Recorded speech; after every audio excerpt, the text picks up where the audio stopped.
You cannot make a decision of what to do here politically isolated in a bubble of rage, no matter how justified it is, just rejecting the conditions of the world, hoping that, you know, the spirit of radical Leninist, Marxist, communist, Mao, whatever version of Leninism, Marxism, communist, socialism, whatever it is, all of them together in the most broad strokes coalition, assuming that that will rise you up.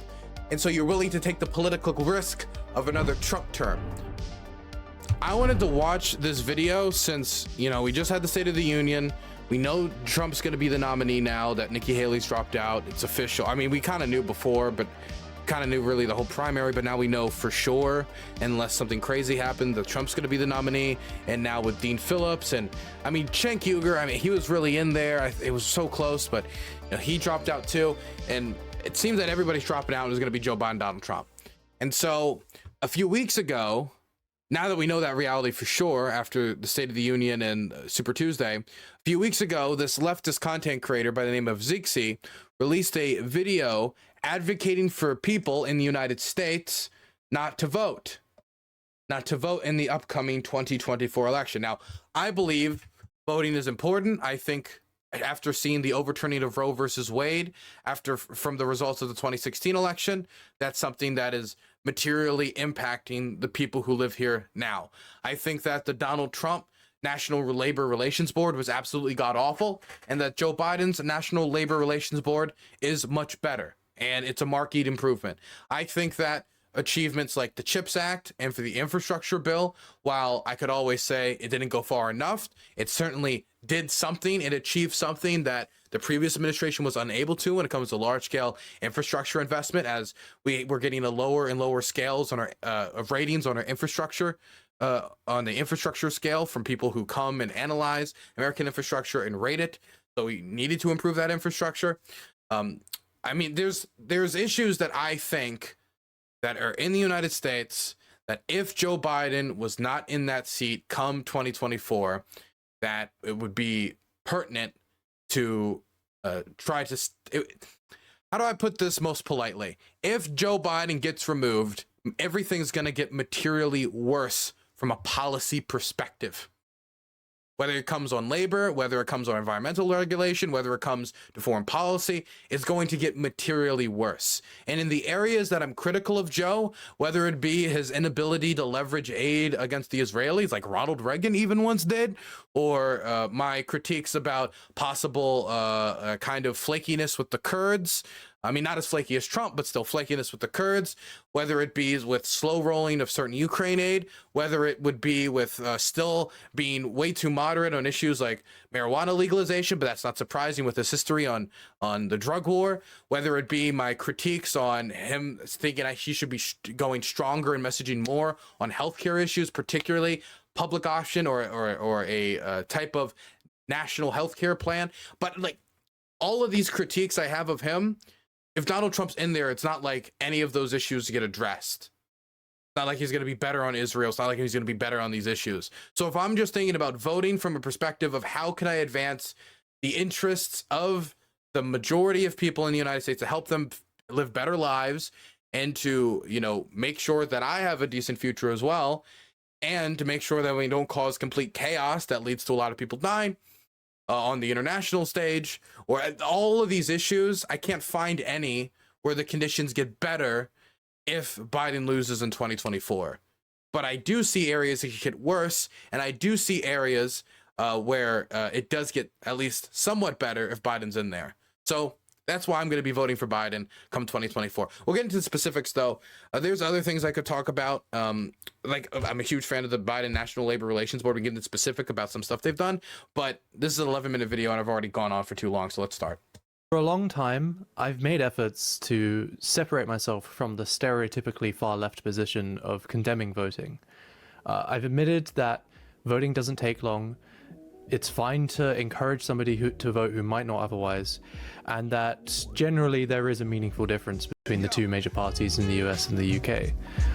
My skepticism around voting has come from the inclination of various leftists to put their full organizational weight behind liberal candidates like Biden or Stanmer, and end up being subsumed into these parties that hate us and our beliefs and leave our own goals unpursued. Ultimately, though, I'm still arguing for a position of balance rather than outright condemnation. That being said, I believe recent developments have left this analysis obsolete, and that radicalism must now take a much more ruthless position to keep up with the changing consciousness of the wider public.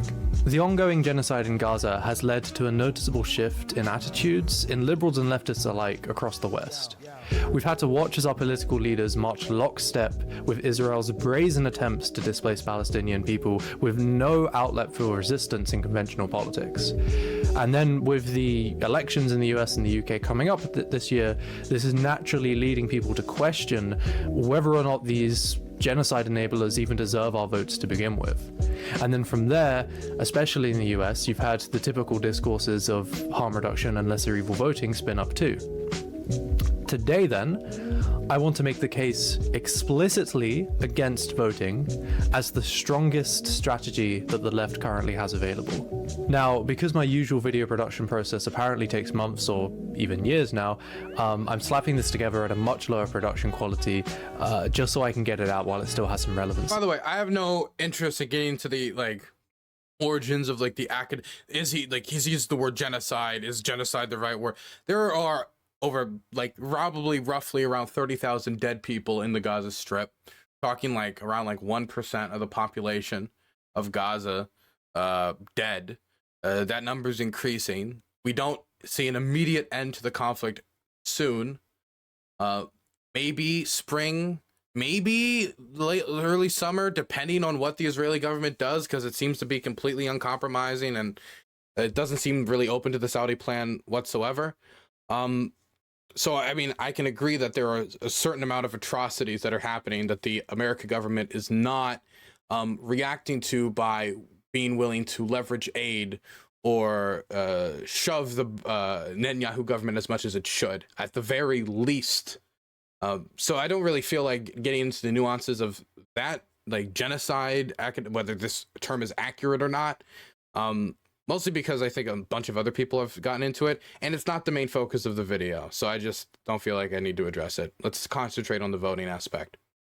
For anyone wondering, I am also working on a much longer, much fancier video on the side, but that's still a bit off from here. So I just realized my neck is purple because my floor LED is on, and it's too late to turn it off, so if you're wondering, I'm not diseased, that's just why. So the key observation of the current moment is that the rejection to vote is the most effective path towards radicalization. Due to being presented a choice between different genocide enablers, a shift in attitude against voting has taken place for many younger liberals and leftists alike, with the previously unthinkable of not voting for anybody being taken seriously. What's special about this is that not voting is a fundamentally illogical, nonsensical position, yet despite this, people are being drawn to it anyway. This is because in a political landscape such as ours, still we at least agree on one point so far. Let's keep going. In capitalist realism, where alternatives can scarcely be imagined, let alone be made feasible, resistance can often manifest as a desire to reject society altogether.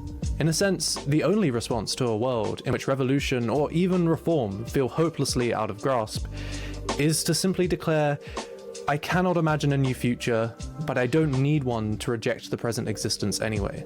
The urge not to vote is one such instance of a blind resistance. The desire to escape the perpetual dilemma of lesser evilism by rejecting its premise outright.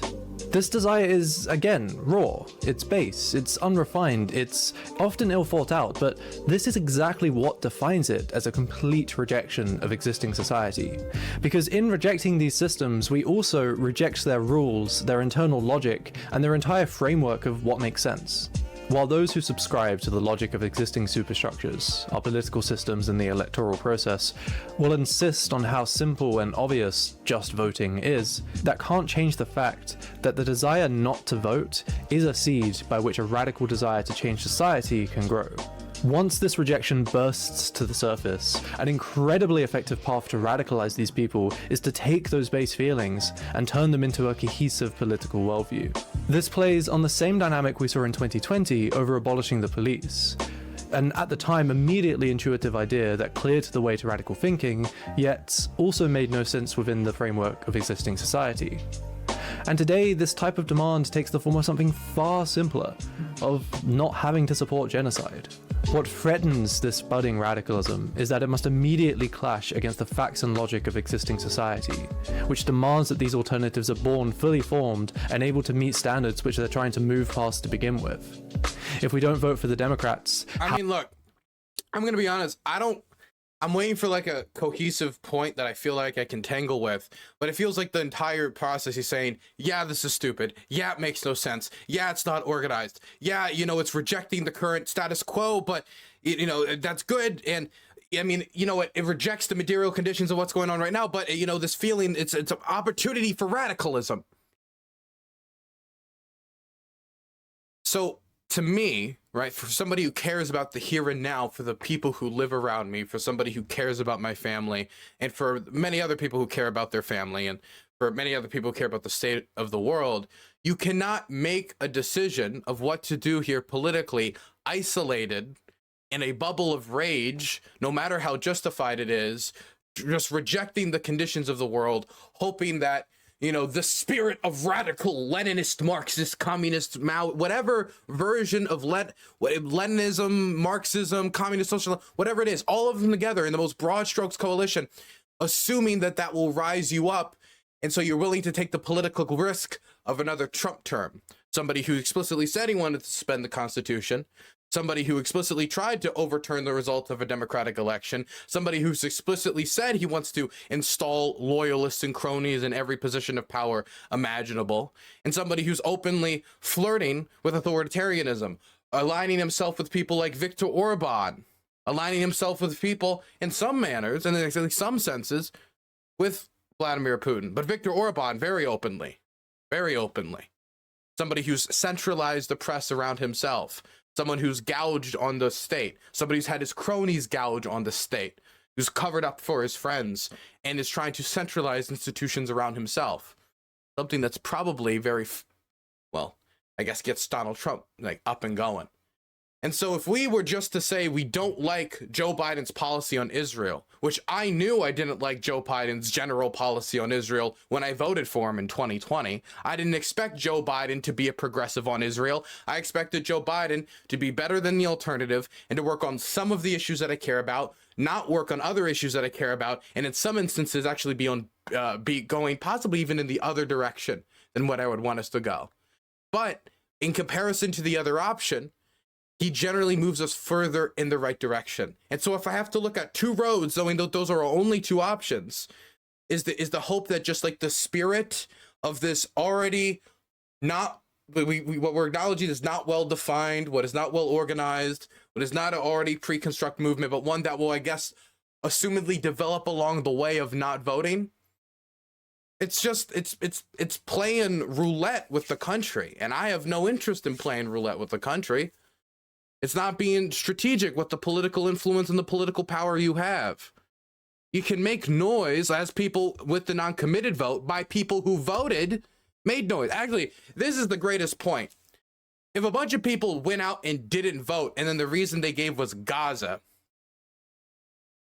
but does that make a bigger statement than the non-committed vote that we're getting now in the primary that actually got its way into the TV cycle with Nina Turner on segment on TV talking about what's going on in Gaza? This is a way of people using voting as a mechanism to try to drag more attention to what's going on in Gaza and slightly push the president to be more assertive in his rhetoric, talking about, hey, you know what? Actually, we're going to make a port in Gaza. Did he go far enough? No. Did he go farther than what he might have gone? If it wasn't for that public pressure from people like, damn, we need those 100,000 votes in the swing state. Okay, fine, come over. But that was because those people showed they were willing to go out to the polls and vote, not because they showed that they stayed home. The president has no way to know if somebody stayed home because they were lazy or stayed home because they cared about Palestine. And I mean, it's the same thing with non-committed, but hey, that's what's smart about being non-committed. When you come out, you show that you're politically involved, so you can't say that you were lazy, so that's the reason you didn't come out. And people are assuming that it's all voting for, you know, Palestine. That's why everybody's voting non-committed, but that's not necessarily true. A lot of people are voting non-committed for other reasons. But because the narrative around the vote for non-committed was, oh, it's for Palestine, you can just claim all of those votes, therefore making your voice louder, getting more votes than you necessarily than you actually had, by just making the specter around non-committed being around Palestine, therefore making your voice louder, therefore adding to your pressure campaign. But the only way you could add to that pressure campaign was by going out and voting and showing that you were politically involved in that way. Because that's what a lot of these politicians react to, because that's one of the most direct levers of power the American people have in controlling who gets the job. I don't see how not voting is going to help Palestine in any way. And that's not even talking from a policy perspective, even from like making noise perspective. So far, the most noise that I've seen the cable news talk about when it comes to Joe Biden in this issue has been from people going out to vote non-committed in these states, not stay home. How will we beat the Republicans? If we don't have the police, how will we prevent crime? It's the job of superstructures like the media and the political system to forcibly drag these intuitive desires down into the mud of policy and electoral pragmatism, where they lose any radical potential. This was the fate of abolishing the police the moment it became defund the police, which, ironically enough, in trading in its radical content to be more appealing to conventional politics, did a far worse job at grasping anybody as a position than abolition ever did. Voting is especially vulnerable to this. By the way, both abolish and defund the police were both horribly unpopular slogans with the general American public. So if somebody was trying to change abolish the police to defund the police for like reform reasons or like to make it acceptable to more people, it doesn't even make sense. Because like the reason people didn't like abolish the police is because people hear that and they say, okay, there's lawlessness. You would just want like rapists to run around and rape everybody. What's wrong with you? But if you say defund the police, then I mean, instead of getting that reaction, it's like, okay, so you just want to make it harder for the police to like deal with the people around us. Like these slogans did not really communicate very well to people. What the intention was, if it was to abolish the police, but change them with something that's basically the police, but it's going to be institutionally different than the police, even though, I mean, culturally, it's basically still policey, but I mean, they're just going to institutionally do it different so it doesn't have the same biases against people, and so that the power of the state, like, it's neither were particularly great slogans, at least when it comes to convincing people. When it comes to whatever signal you're trying to send to your base, okay, maybe, but it just wasn't popular either way. Because its radical content consists of simply not engaging with a system at all, with no immediately obvious alternate mode of activity. Of course, in reality, no longer allowing ourselves to be tied up in the spectacle of electoral politics frees us up to do all sorts of things, but this won't be immediately obvious to most people who begin to question the basis of voting, and they'll be continually beat over the head with the idea that it just takes a day to vote.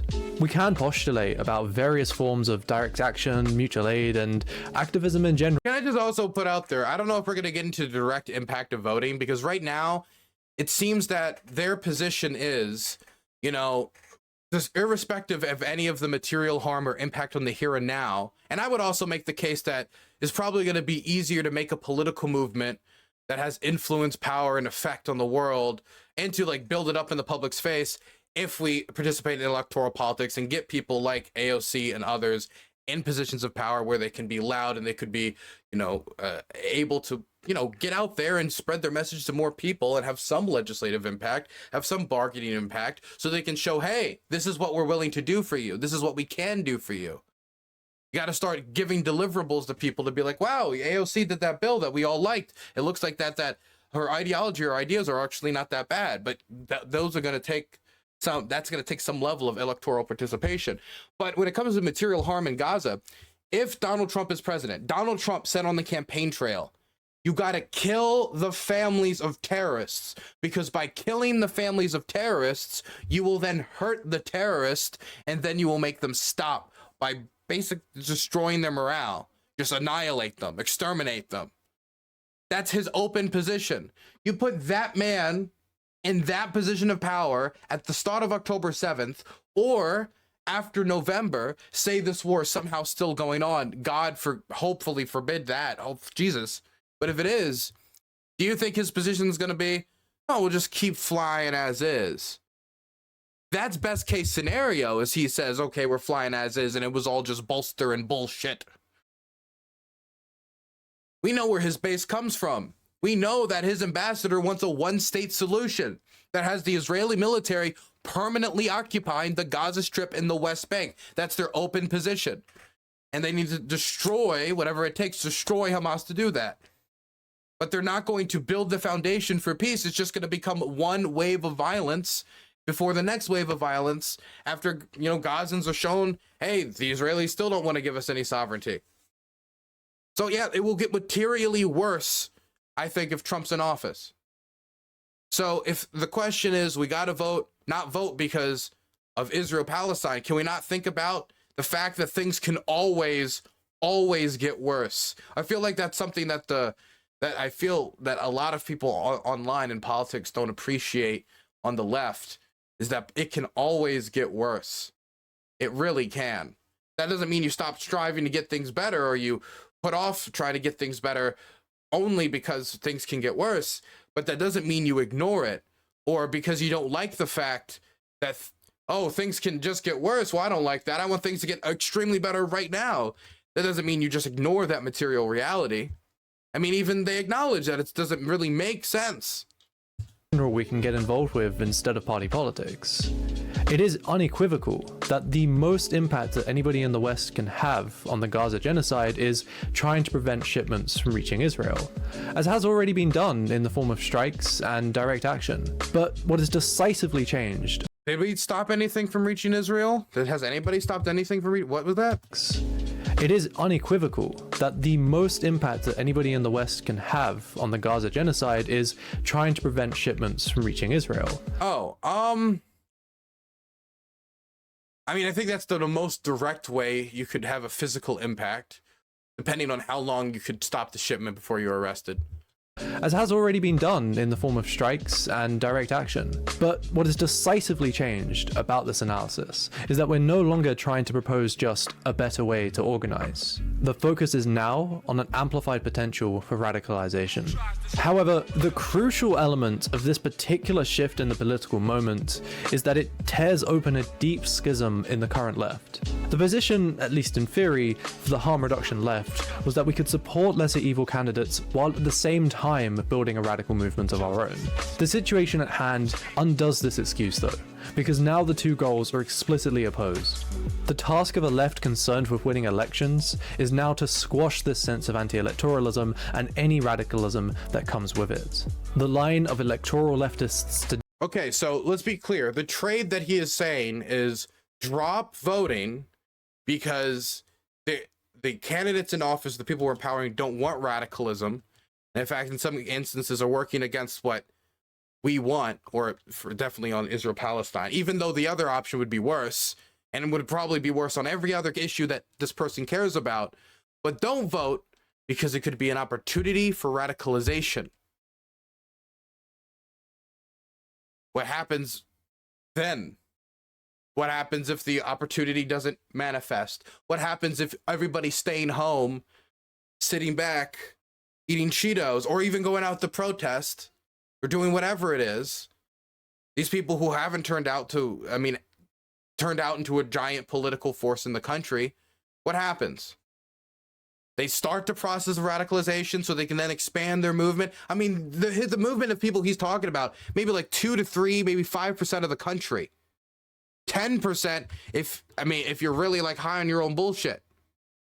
What's the plan after, okay, you've radicalized 10 to 12% of the country? Then what? What then? Because you want to know something that's crazy? You talk to a lot of these people and you tell them, and they say, hey, I'm a socialist. You'd be like, oh yeah, you're a socialist. What does that mean? It means I want Medicare for all. Okay, I want Medicare for all and public housing. That's what I mean when I say I'm a socialist. Oh, well, what? Yeah, that's it. When it comes to the people who are like Marxists, Leninists, Maoists, the style who's going to completely reject electoralism and would try to overthrow the whole system, I guess, with force, to reject the system, they make up such a small percentage that the idea that not participating in this election is going to have any impact on that, I think, is horribly naive. They just don't have the movement for that. They haven't spread their message out enough. They haven't got enough people that just sitting back home is going to shock the nation and be like, oh my gosh, all those young people stayed home. It's, I guess, and all these radicals stayed home. We're radicalizing this direction. Trump will not care at all when he takes over because none of these people were ever going to go for him in the first place. The only way that you can have an impact on the way of Trump getting in there or not getting in there, on whether he gets into office or not gets in office, is by participating in electoral politics. And so if you want to reduce the harm of a potential Trump presidency, the only way to do that electorally is by voting. If you wanted to prevent him, come at the ballot box. You're not going to be able to physically stop him. You're not going to be able to go out there and like just direct action him off the ballot. If he's president of the United States, he's commander-in-chief of the largest army on the planet. That isn't something we should just scoff at and say, well, we could maybe radicalize some people. We'll get some guitars and book sessions and bongo drums and motivate them. I don't think it's not something to gamble with. Today is to play our society's superstructures, to correct these raw desires to escape the present moment back into current society, into lesser evilism. To be explicit, it is to play the role of the reactionary. As such, any leftist who has invested in the short-term opportunism of electoralism now has a choice to make. To either shift focus to where radical potential really exists, or to forsake radicalism and fully submit oneself to their role as the left of bourgeois society. Meanwhile, the task of a left a lot of fun, flowery terms. Nothing to address the impact they're going to have on the here and now or the people in their community. Like, what am I going to go? Like, when I go to the people in my community that are relying on food stamps, I'm like, sorry, big cuts. It is what it is. Should I like comfort them with quotes from Marx? concerned with building radicalism is to explicitly encourage the feeling to reject voting and nurture it into an established political worldview. Let's be clear quickly though, there isn't some principled stance here against the act of voting itself, like is often found among, for instance, anarchists. The physical act of casting a ballot literally does not matter, so if you feel more comfortable... It literally does not matter. Okay. Supreme Court decisions. Women's right to choose. Abortion does not matter. Electoralism, no impact. Whether we had those Supreme Court justices on those seats or not, no impact. No impact. Jimmy Dore logic right now. None of this matter. It does not matter. When it comes to the child tax credit and cutting child poverty in half, that did not matter. When it comes to avoiding a recession, that did not matter. When it comes to having somebody who isn't, I guess, trigger happy on the nuclear codes, weapons that could end the world, that doesn't matter. None of this matters. None of this matters.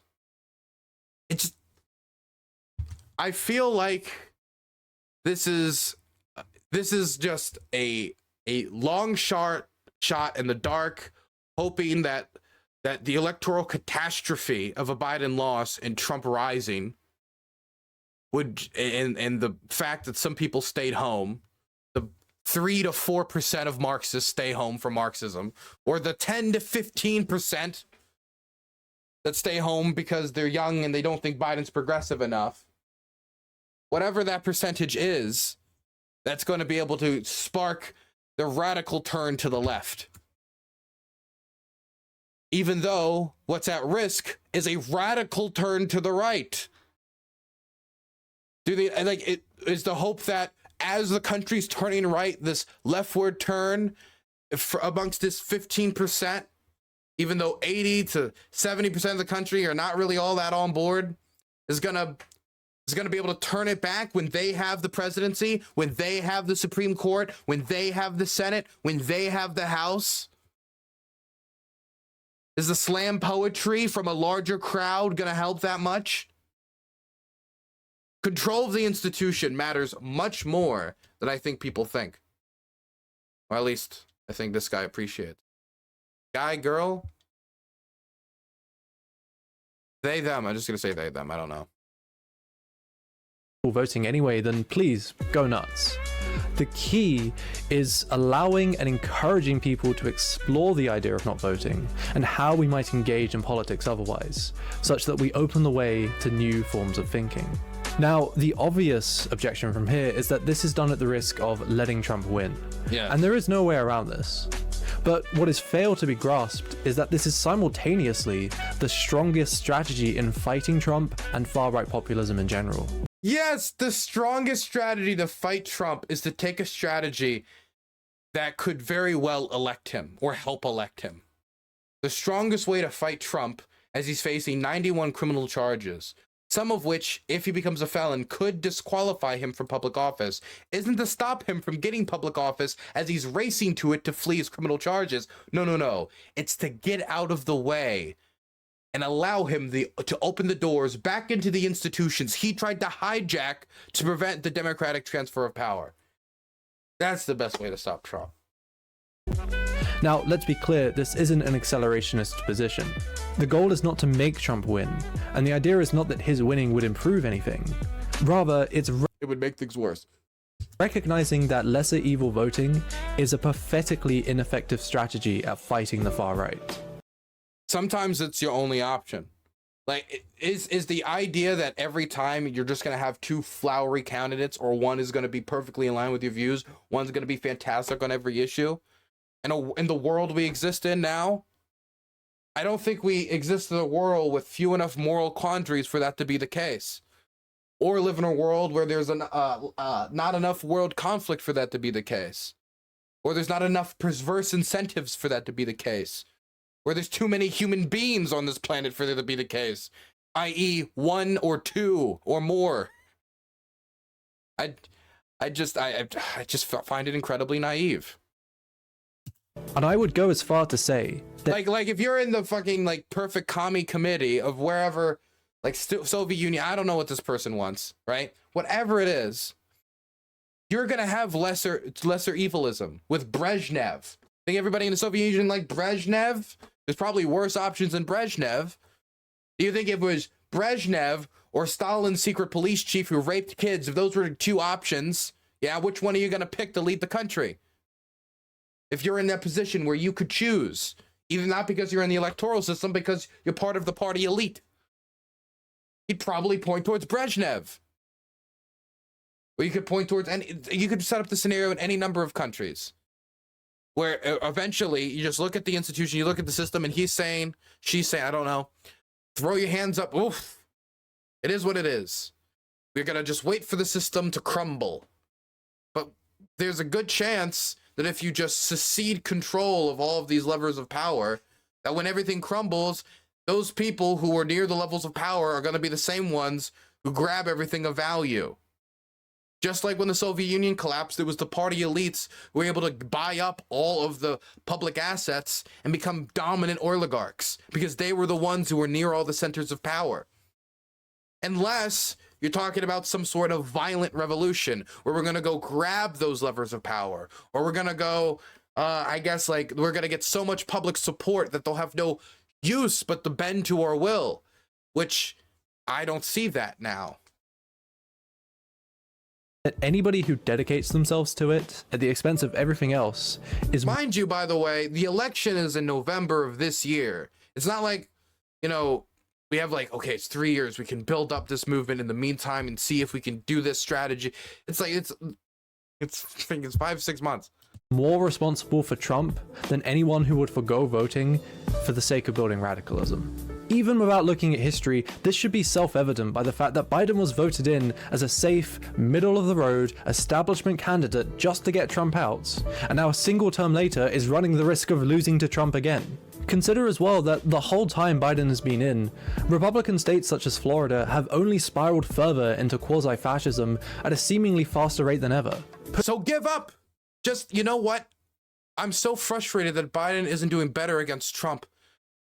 better just step out of the way, as Trump might win, because you're frustrated at the circumstances. That we're frustrated that Biden isn't a strong candidate, that Biden isn't in his 50s anymore, that Biden doesn't have positions that would be more popular, or that Biden, like, yeah, these are all frustrating things, and these things are that you have to deal with in a material world. I don't know if you're a material girl, material world, but you have to deal with the material condition. You have to deal with the facts as they are. Throwing our hands in the air is not going to accomplish anything. And whoever is radicalized from it, there's not going to be enough people radicalized from it to have an impact on stopping the government from taking the rightward lurch that would precede a Trump presidency. Pushing all weight behind Biden again does not make Trump and the far right go away. No, it doesn't. Well, Trump, it's hard to say. If Biden wins again, Trump's 77, right? 4 years. I mean, he could try to run again, but will the Republican elites really want to trust that power with him for the fourth election? For the fourth election in a row, 3 of them he's lost, with the 3 of them he's lost being the last 3 elections. I don't know. I think the MAGA movement would probably take a big hit. I think the Republican Party would take some sort of a hit. I think there could be some policy advancements as well that would be negative for them. That'd be positive for a lot of people too. I mean, but we won't know unless we defeat him again. Rather, it allows them to fester for another term and then come back the next election cycle even stronger. And so, if you remain tied to lesser evil voting out of a belief that anything else is simply impossible, it is no matter what, there's going to be another side that we have to, it's an endless back and forth. Yes, it's an endless back and forth. And we just want to move the spectrum over to an area where it's going to be better for more people, where the debate is how much do we want to fund, the universal healthcare program? How much do we want to fund this? We're trying to move it over there, but there's always going to be an amount of back and forth.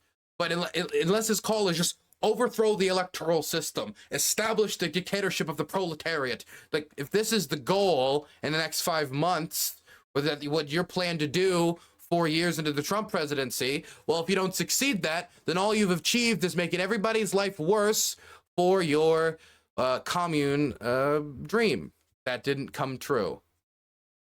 It's your duty to be rushing to make it possible. Like, imagine if we tried Chaz and Chop, but it was at the cost of Trump having another term.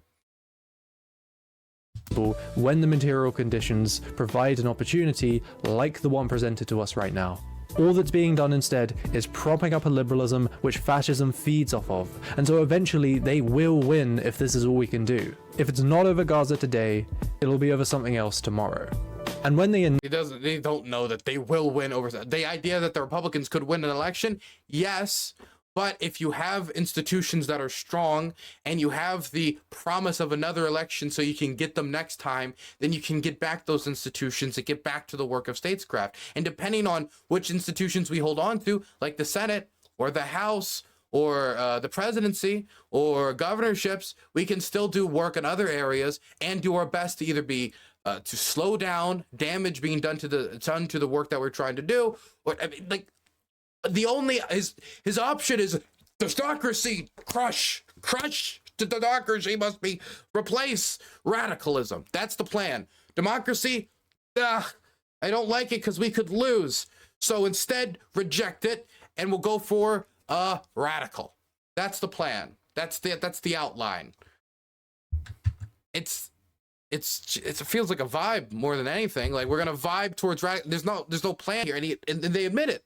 But I just don't know how to, I just can't take it that seriously because I don't have anything to really grasp with or tussle with here. Inevitably do win. Don't you think it would be important to have a pre-existing group of radicals that are able to actually kick into action and help those who are going to suffer the most under this far-right government? So the plan is fine to take over the government, but then we might have more socialists on the ground helping the poor through direct action. I think this vastly underestimates the amount of power the state has in comparison to our socialist book club. Even today, the marginalized living under Republican states are far more likely to be aided by local groups of communists than anybody else.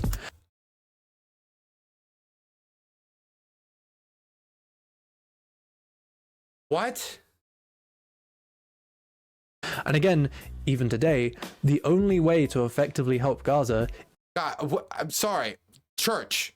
The church is most likely to help people. That's probably, in most southern communities, especially in Republican states, we're talking about Republican states, probably the local church.